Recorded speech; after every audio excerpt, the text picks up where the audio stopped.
And I was originally going to power that one up, but I don't think I will tonight.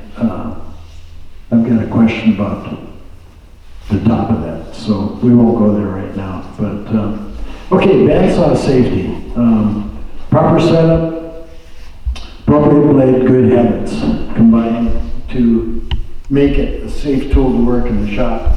Bandsaw is probably the most versatile tool that we have in our shop because it can rip, crosscut, resaw, cut curves, and it does it very safely because we don't worry about kickback with the bandsaw. Bandsaw, the teeth are running down, the blade is narrow, it's short from front to back, so it doesn't cause us many problems. But having said that, I always remind people one thing, that the bandsaw is the butcher's favorite tool.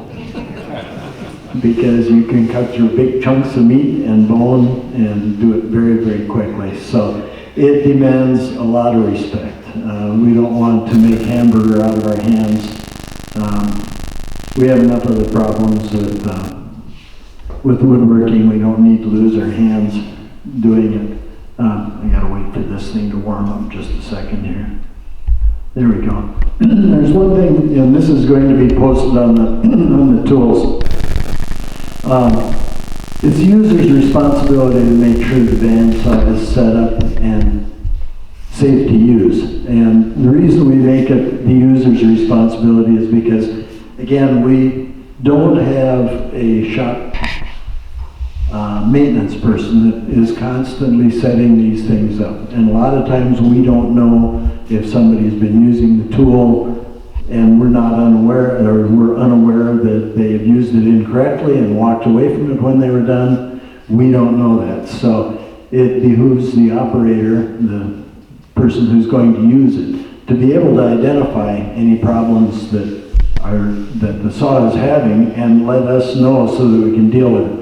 If you're not familiar with the operation of the bandsaw, ask for help. And the big one is do not use the bandsaw if you're unfamiliar with the machine. And that goes with everything we've got in our shop. Even drill presses. If you're not familiar with using a drill press, ask for some help the first time around, because a drill press is one of those tools that's designed to fling things at high speed into the furthest reach of your shop. And hopefully you're not in the way of it when it does it. So, one of the biggest things that I run into for hazards on the bandsaw is inappropriate blade use. And that causes more problems than probably almost anything else that we're using the bandsaw. Now, there are safety rules with the bandsaw, and we'll run through those at the end just to make sure that I've dotted all the I's and crossed all the T's. But I'm going to kind of go at this from the basics of what we need to know. And bandsaw blades are available in all kinds of widths, thicknesses, tooth configurations, and it's a good idea to be a little bit familiar with them when you're working with a bandsaw. But the biggest thing that we do is we rip and we resaw on these things a lot. Now, the difference between ripping and resawing, at least in my book, is anything that's thinner, smaller than 3 inches, is considered ripping. Anything that's taller than 3 inches is considered resawing. And when you start resawing, it's a whole different thing because you're dragging a whole lot more wood out of that cut. When you start getting into 4, 5, 6 inch tall material, that's an awful lot of wood that you're cutting. So you need a blade that has fewer teeth and bigger gullets. Now the gullets are what are between the teeth. This is the tooth here, and then the gullet is next to it. And the bigger gullets will clean what I consider the swarf out of the cut very quickly. If you're using a blade to cut thick material that has a lot of teeth and real small gullets, that's the blade that's going to start binding up on you. That's the blade that's going to start causing you problems because it can't get that sawdust out of that cut fast enough. And what we tend to do when it starts binding up a little bit, it slows the cut down, so we start pushing a little harder on it because we want it to cut, and then pretty soon we're causing the blade to twist a little bit because we're pushing it past its resistance point, and then it starts to bind up, and then you have lots of big problems. So appropriate blade choice is really important. And that's another one where if you're going to do a process on the bandsaw, you're not sure if the blade on that bandsaw is appropriate, ask somebody who knows about the bandsaw, and we can tell you whether, no, we should really change that blade out, or that blade is perfectly acceptable. Now, for cross-cutting on the bandsaw, and circle cutting is mostly cross-cutting, you can use a blade that has more teeth as long as the piece isn't really tall, like if you're cutting out a big bowl blank, or if the wood is green. When we start dealing with green wood, then we're dealing with a whole nother set of problems, and that's that the wood tends to swallow a little bit. It's harder to get that swarf out of the cut. So they do make green wood bandsaw blades, and basically what it is that the set of the teeth is a lot more aggressive than it is on a dry wood bandsaw blade. So it cuts a bigger curve, cleans the junk out of there, and makes it appropriate for cutting that wood. So it's important to know a little bit about bandsaw blades. This is one big rule. At least 3 teeth in the cut. That's kind of the standard, is 3 teeth in the cut. Forms a straight line, keeps you from overfeeding.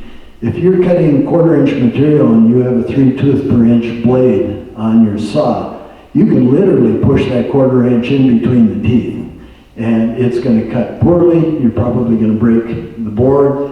You can wreck the saw blade doing that. So you want to have, again, the appropriate blade for the cut. But that's a really good rule of thumb, is just remember 3 teeth in the wood all the time. That will keep you a little bit safer. Maximum blade widths for curve cuts. We need to make a couple of copies of this and put around here so that people can look at it. When I wrote my book on the bandsaws, that was actually a full-scale single page in there so that people could make a copy of it and literally glue it in the door of their bandsaw or put it on the wall someplace so that they could look at the curves they had to cut and see visually what they would need for a bandsaw blade, because how many people can visualize what a 5-inch radius cut is in your head? You know, pretty hard to do. But if you walk over there and look at it and go, oh yeah, that's about the size, hold your work up, you're going to know that the widest blade that you can cut that with is a 1/2-inch blade. I see that over and over again where people use too wide a blade to cut too tight a curve. And what happens is, first of all, you can't bend the blade around the curve. But the real big problem is the back of the blade is trying to follow it around, and it keeps wanting to push the front of the blade straight. And so when you're cutting a too wide a blade, not only does it bind, but it makes it just miserable to try to follow that curve, because it's pushing the opposite direction from where you're going. And this is a huge one. Don't back the blade in the cut with the saw running. In other words, if you start binding up, shut the saw off, get on the brake, stop the blade, or let it spin down. Sometimes when it's binding, as soon as you shut it off, it's done. It's stopped. Bang, right now. If you try to back up, it's going to bind in that cut, and most likely you're going to pull the blade off the wheels. And when you do that, then you have excitement that you really don't want to endure. And you can wreck the blade, you can wreck your work. So if you start to bind up, shut it off, and then get some wedges.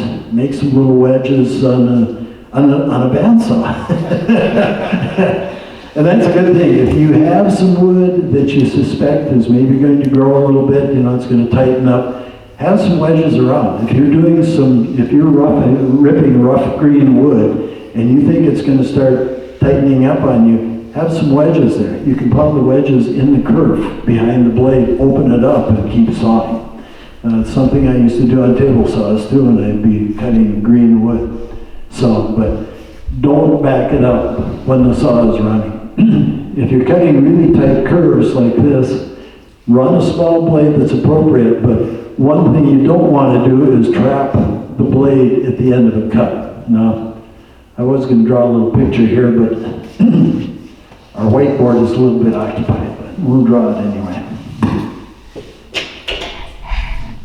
So if you have a real sharp curve that you're cutting, instead of trying to get down into that curve, getting bound up in the bottom, what you're going to do is you're going to do a little preemptive strike. If this is your board, you're going to cut in down to that line in various areas so that as you get down there, those pieces will come out. They'll get out of your way, you won't bind your cut up.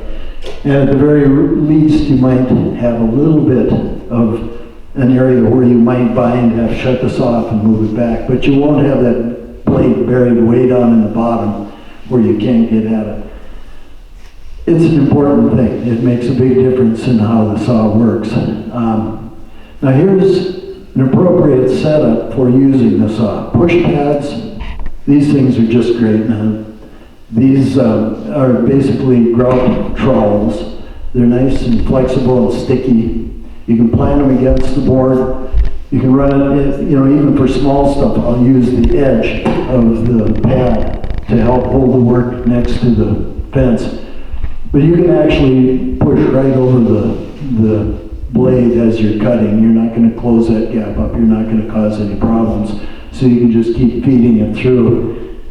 Don't use your thumb or your hand to push, especially if you start getting close to the end of the board. One of the big things is not that you're going to forget and keep your hand on there while you go through, but sometimes you get close to the end of the board and there could be a crack in that board. And all of a sudden that board decides it's going to separate on its own, and you can't stop your hand fast enough to keep it out of that blade. So always use a push stick. This is my favorite push stick for a bandsaw. I've got a rare earth magnet on it so it'll stay on the table or on the side of the bandsaw. What it's designed for is the handle is curved so it stays away from the fence. It's also raised so it stays up off the table. And you can push your work through, your hand isn't running into the fence, and this notch is to clear your guides when you're working with small stuff so you can get all the way up to the blade and cut all the way through without getting your hands close to it. I'll just pass it around, you can take a look at it. We should have an evening workshop and make about 50 of those. Get a bunch of 4x4s and make them. But they really do work in keeping your hands away from the blade.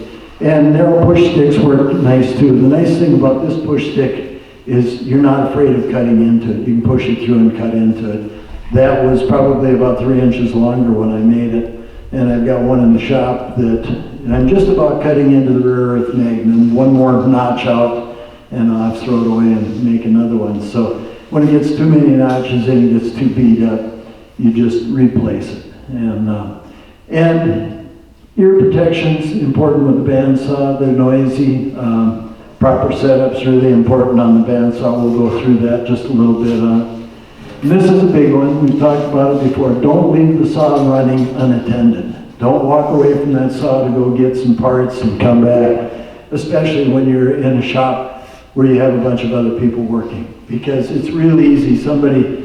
You're cutting some pieces, you stop, you have to go over here to grab another piece. They look over and see that the bandsaw is not being used. So they come over to set the guides where they want it, only to realize it's still running. And in a shop that's a little noisy, you won't know that. We had in my shop in Foley, Fritz and I would tend to leave the saw running when we were doing something because we'd be going back and forth. I had a light bulb on the saw that was on when the saw was on. So we knew that it was on. That doesn't help you when you shut it off and it's still winding down though. So when you shut it off, you use this little job right there and you stop that blade before you walk away from it, especially if there's other people in the shop. I do it as a habit in my shop all the time and I'm there by myself because I've already shut the saw off, gone over and grabbed something, came back, and go, oh, that's right, I gotta trim this, and walked over and that blade would still be going. There's a lot of inertia in there, and I've done some bandsaw setup classes where I take a 3/4 inch square piece of red oak, and I'm talking to the class, I shut the saw off, and I'm talking to the class about inertia and how, you gotta be careful. And I'll let it run down for the whole time while I'm explaining the inertia. I take that stick and I turn around and I smack that stick past the blade and it cuts it without any problem at all, none at all. And that stick is a lot more solid than your finger. So You want to stop those things and shut it off. That's one thing I'm going to mention too about, we talk about breaking blades on a saw. I don't know, how many people here have broken a blade on a bandsaw? Okay, a few of them have. How many people do it on a regular basis? Good. How many people have had that bandsaw blade come out of the saw after it's broken? Nobody. I've heard that for years, that, oh my God, if it breaks, it's going to go flying out of there, and if you're standing next to it, it's going to drill a hole right through you or cut your head off or something. And no, it's usually contained in the saw. Once it breaks, the inertia's gone. It's just laying there. But something that I've had happen early on, derailing a blade. Okay, I get on the brake, I stop it, I walk over and I open up the cabinet, and that top wheel is still just spinning away as happy as can be, you know. You make sure that that top blade is stopped before you open that cabinet, because if you open that cabinet and maybe the blade came off the front and it's laying there and it moves, and now all of a sudden it hits a wheel that's spinning, that's not a comfortable position to be in. You might get a face full of blade or God knows what. So always make sure that it's completely stopped. And most of the time I've seen blades break. They're narrow blades and they've been over-tensioned to death because people have problems having the setup wrong, using the wrong blade, and it's not working, it's wandering. So the first thing they do is they go over and they crank the tension a little tighter. Well, if I get it tighter, it's going to work, you know. And they keep getting it tighter and tighter, and bang, it goes, or as they say in Japan, baki. And you no longer have a continuous blade.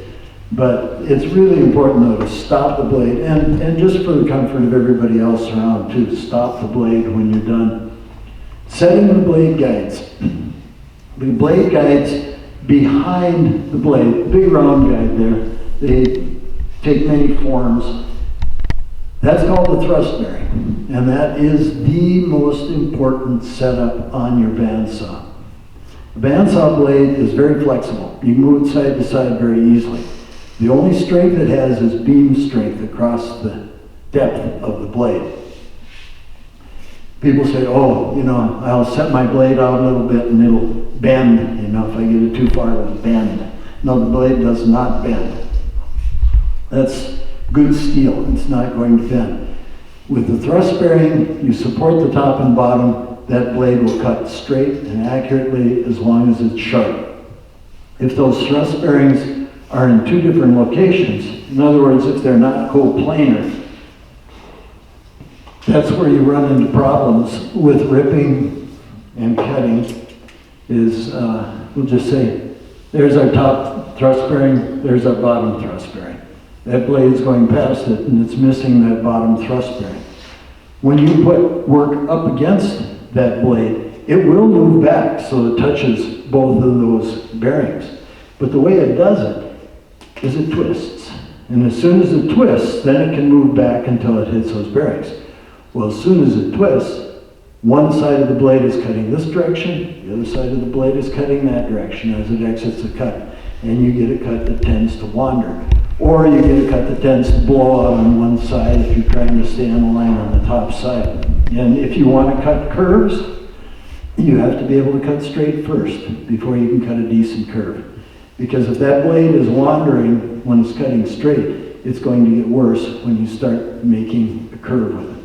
So setting up those thrust bearings is really important. Kind of a rule of thumb is about a 32nd of an inch between the blade and the thrust bearing.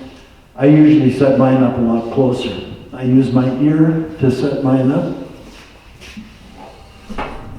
I'll have my bandsaw off. I'll be setting the blade up. And what I'm doing is I'm turning the saw and I'll move that thrust bearing forward until I hear it just nick the blade. Because every blade's got a little wander in it, just a little bit of wander. And when it comes all the way back, it'll touch that bearing just a little bit, lock it in place, keep turning it, and then do the same for the bottom. You should hear a little shick, shick as it hits the two of them. That's as close as you're ever going to get. They have, you know, the brown paper bag, the dollar bill, all these different things that you can put in between. Our ears work better. And it's amazing, unless the shop is really noisy, it's amazing how well you can hear it. You can watch what's going on if you have a roller bearing, but if you don't have a roller bearing, if you have ceramic bearings, you won't be able to see any movement. You'll have to listen for it.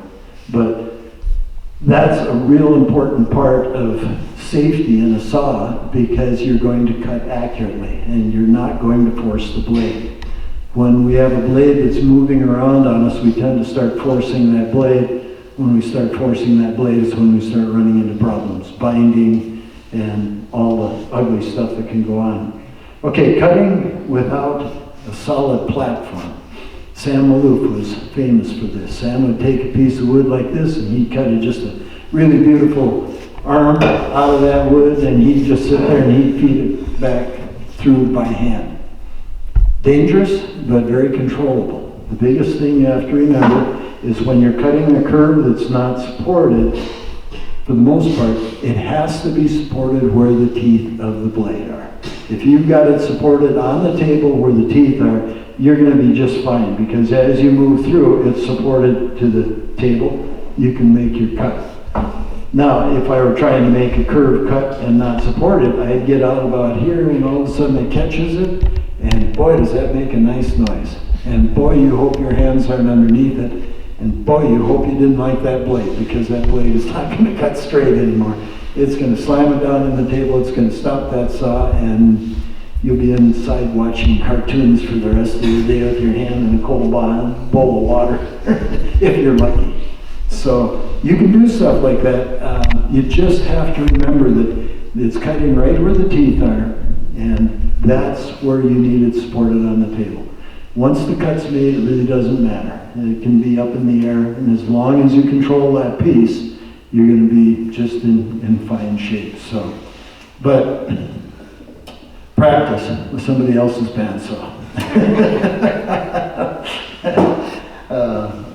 And that's one thing too. Always make sure that the teeth are pointing down towards the table. You might chuckle about that, but I've known people that have put blades on. When you're folding them up, as you unfold them or whatever, it's easy to get them inside out. And then you're not paying attention, you put it on, you get everything set up, and you put that blade up, that board up against there, and it's not doing anything. And you go, that's a fresh blade, you know? Well, shut it off and take a look. See if the teeth are pointing down. You might be surprised. I had a friend who put a carbide blade in that way, and he actually got a few inches into a piece of not real hard wood, because of course the carbide is square on the back side and it can actually cut some, but he was really puzzled why that nice carbide blade wasn't cutting anymore. Thought he was going to have to send it in to sharpen. And then he realized that, oops, it's amazing how nice it cut when he got it turned around.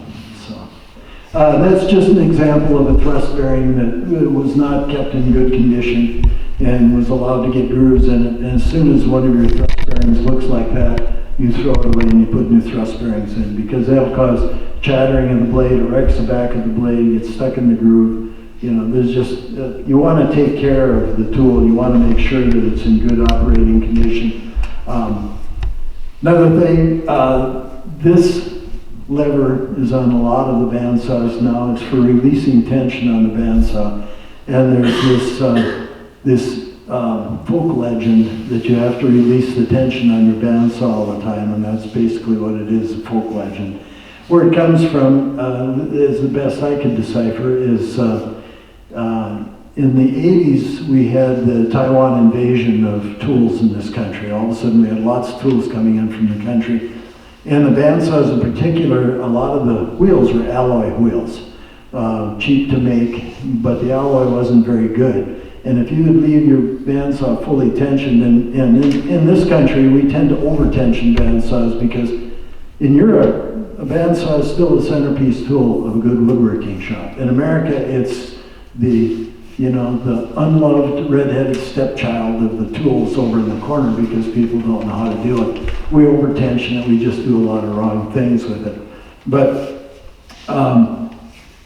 people over-tensioned it, left it on, and it actually warped those wheels because they were of such poor quality. So now we start getting into problems where people are having problems with the wheels and stuff. And some marketing genius came up with this idea, oh, everybody knows that you detension your blade as soon as you're done cutting. No, you don't detension your blade. What this is really good for is changing blades, because you can take the pressure off your blade very quickly, change it out, put the pressure back up.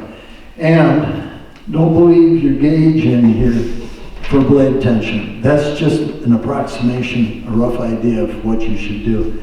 There are good tools out there for setting up the blade. This is my favorite tool, my index finger. I basically, right in this area, right in this open area, if I can push that blade about 1/4 of an inch without really reefing on it, that's a pretty good tension right there. It's usually under tension according to the gauge, because again, the gauges tend to err on the side of too much tension. Too much tension causes too many problems. We want the right amount of tension, and it doesn't have to be over tensioned at all. So 1/4 of an inch right in here. If you want to check that out afterwards, come up and give it a pull and see what you think of it. Let's see what else I got. Oh, getting your blade square to the table, that's something that a lot of people never think about, is that we have a fence, we have a rib fence, and I have people tell me, oh, you know, my saw, every blade I get, it seems to drift to the right, seems to drift to the right. Well, that's because your table's crooked. So what you want to do is get a long straight edge, put the widest blade you can get on your bandsaw, properly tension it, lay that straight edge in against the blade, in between the gullets, so that it's tightly up against the blade. I'm using some white paper just to basically show the difference. And check how that blade is square according to your table. You can measure over from your miter slot. And loosen the bolts that hold the table to the trunnion, move it around until it lines up really nice. And Bob's your uncle, that thing is going to cut straight as a die as long as your blade is good. Most table saws, the only time they're introduced to their table is when you buy the saw and you put the table on. It comes strapped to the side of the table, the trunnions are put on with the jig, and if the jig was not 100%, your table is not going to be square. I did a review on table saws probably 15 years ago, and there was one manufacturer in there that I was setting up the table, and I had to actually ream the holes out in the trunnions to get that table to move far enough so that I could get it square. But makes a huge difference, and again, it's all about safety. If your blade is cutting straight, you're going to have a safer saw to operate. It's going to be less problematic. Another thing is the fore-aft square of the saw. People don't think about that either. They think, well, I'm just pushing against the front of the blade, it's fine, you know, it's square to the side, so I get a nice square cut. And it's okay as long as you're ripping something, but as soon as you start cutting a curve, oh, now the blade is leading on one end and trying to follow on the other end. Even if it's 20 or 30 thousandths of an inch, that's enough that the blade doesn't like that, because one side's trying to follow the other side through a curve, and it just makes a mess out of it. So there again, you can shim your table to get it straight, and then you're off and running again. And I think that is the last one. Okay, let's go through the bandsaw rules real quick here. Before turning on the bandsaw, make sure the blade tension lever is on. Yes, that's a big one. I've seen people start up their bandsaws with the lever hanging down here. Powermatic puts an orange ball on the end of their 14-inch one, so you kind of maybe see it as you walk up to it. But I don't worry too much about it because that stays up the whole time. I'm fully tensioned all the time. Teeth on the blade should be pointing down. Yes, that's very important. Blade should be about a 32nd of an inch from the roller bearings behind the table. We talked about that. Yes, that's a good safe measurement there, as long as it is precisely a 32nd at each of the thrust bearings. You don't want a 32nd on one and tight up against the other. You won't cut straight. Make sure the doors are closed, of course, when you're running the saw. Keep the blade guard about 1/4 of an inch above your stock. And again, we'll go back to the picture of this guy, this old guy running this saw. You can see that the guides, that's the little blue box there, are just about 1/4 of an inch, not quite above it. There's several reasons for that. One, it's a lot harder to get your hand into the blade. Secondly, your thrust bearing is really close to the wood, so you have less distance between your thrust bearing that's above and below. It makes it work a lot better as far as straight cutting. I've been in shops where they've got, they're doing 1/4 inch material. And they've got the blade up here, they're doing 1/2-inch material or something like that. They're either too lazy to lower the guide down to where, the guard down to where, guides down to where they need to be, or they have a saw that's so poorly set up that when they move their upper guide post back and forth, it goes fore and after, side to side, and they have to reset their guides to get it to work right. But that's pretty scary if you're sitting there working with small stock. You have your hands on both sides of that blade and you've got 8 or 10 inches of that blade spinning right there. One slip and you've met the butcher's best friend, and not in a nice way. It says keep the bystanders away from the right hand area of the saw blade. Yeah, you really don't want them standing here. Broken blades have a tendency to fly out to the right. Well, if they do, that's the direction they would go. But I tend to discourage bystanders from anywhere in this area. You don't want somebody leaning up against your work. And that's another thing. If you're cutting something that's long, be prepared for that off feed. Have an off feed roller, have somebody else there to grab it. And if somebody else does grab that stock and they're helping you through, tell them, don't steer, don't pull, just hold. And let you do the feed rate and you run the wood through. Because if they're helping you and they're doing this and that, they're just going to bind it up. And also, your hands are maybe pretty close to that board, and if they're pulling it through, they're really not doing you any favor. Don't cut stock that is not flat on the bottom without holding it in a jig. Use a V-block when cutting cylindrical stock. Yes, that's the best practice. Do I practice that? No, I cut round stuff all the time by just rolling it into the blade. But I've been doing this for 50 years, so use a V-block. Use a V-block until you're comfortable doing that. Keep your fingers and hands away from the path of the blade. Yes. Never use your thumbs to push the workpiece towards the blade. Correct. Push sticks, this will work just fine. That push stick that I passed around, that thing's just a gem. It works so nice because it's comfortable, keeps your hand away from the fence. You can do really little stock on it. And one little thing about, that's a bone of contention or debate amongst woodworkers. When you're cutting thin veneers, a lot of people cut the thin veneer between the stock and the fence. In other words, that thin veneer is on the back side of the blade. No, you cut the thin veneers on the outside of the blade. And yes, you're going to have to reset that fence every time, but if I'm doing something like that, I take a Sharpie and I'll make straight lines across that table with my Sharpie at the spacings that I want to cut that veneer. Depends on if I'm refacing it each time or whatever I'm doing. Yes, put a sacrificial piece of plywood on it, a good piece of multi-ply plywood, Russian birch or Finnish birch or whatever they want to call it now. Something flat and not MDF. So, important to support your stock. It says turn the machine off, wait for the blade to stop before backing out of cut. Yeah, absolutely. When cutting small or short stock, use push sticks, feather boards, etc. Do not force a cut. Allow this blade to dictate the rate of cutting. If the blade breaks, shut the machine off, go have a cup of coffee with a good shot of whiskey in it, and you'll be fine. Oh no, that really doesn't say that in there. When cutting with the table at an angle, clamp a block to the table on the downhill side to keep everything in place. I bought a Rockwell Delta 14-inch bandsaw last winter, 1942 model. That was just beautiful. It had what they call the retirement lamp. I love that. It's a little light up here that's attached to the upper arm that goes around so you can see what you're doing. The retirement lamp, because by the time you retire, you can't see those damn lines anymore, so you need a lamp. But it had this unusual thing. It had a fence, which was really unusual for a 1942 bandsaw. And the factory fence was on there.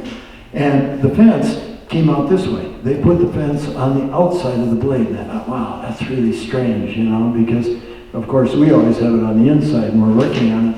And then one day it dawned on me, oh, the reason they do that is so that when you tilt it to do a double cut, you have your fence out here to support your lumber. And that's what a bandsaw would have been used for a lot back then, would be to be doing bevel cuts on small pieces of trim or cabinetry. That was back in the day when kitchen cabinets were still built on site in the kitchen. People would come in with lumber, they'd set up their saws and away they'd go. So that was the reasoning there. We don't do bevel cuts that often on a bandsaw, so to us it doesn't make a whole lot of difference. Never stick an object into the blade to stop the machine. Yeah, that's what the foot pedal's for. Although I have done that on occasion on some of my smaller machines. Our 14-inch saw back there doesn't have a brake on it.